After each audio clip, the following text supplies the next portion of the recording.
আমরা যে রয়ের এজেন্ট বলি আইন উপদেষ্টা, সে আসলেই রয়ের এজেন্ট। অবিলম্বে আইন উপদেষ্টাকে পদত্যাগ করতে হবে, না হলে তাকে শহীদ পরিবার করে করে আসিফ নজরুলকে ক্ষমতার মস্তক থেকে বসাই দিচ্ছেন।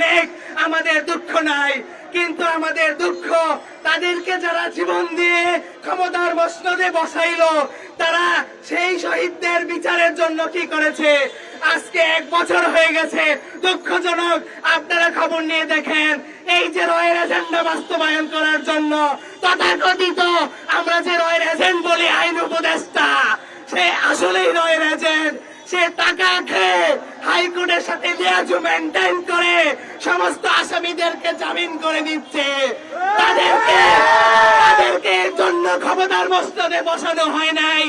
যেই কোনো উপদেষ্টা আছে, অবিলম্বে অবিলম্বে অবিলম্বে আইন উপদেষ্টাকে পদত্যাগ করতে হবে, না হলে তাকে শহীদ পরিবার করে আসিফ নজরুলকে ক্ষমতার মস্তক থেকে বসাই এই রয়ের এজেন্ডা বাস্তবায়ন করার জন্য, এই রয়ের এজেন্ডা বাস্তবায়ন করার জন্য এই ঘুষখোর আসিফ নজরুলকে এতগুলো মায়ের সন্তান তাদের জীবন দিয়ে ক্ষমতার মস্তদে বসায় নাই।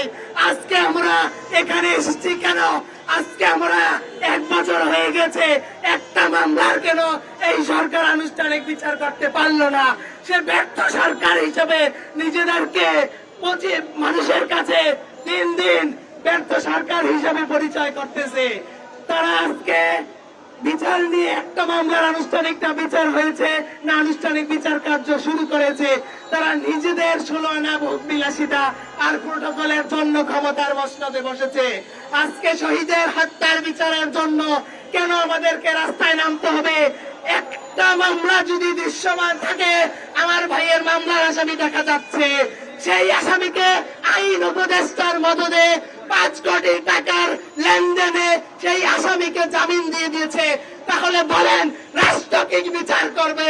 এই রাষ্ট্রের জন্য কি এতগুলো মায়ের সন্তান তাদের জীবন দিয়ে এই দেশটাকে স্বাধীন করে গিয়েছে?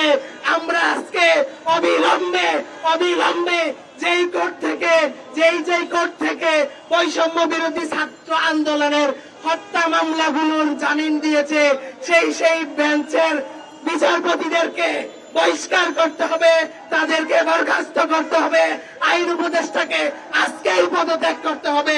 আমরা এখানে পরে অবস্থান কর্মসূচি পালন করব।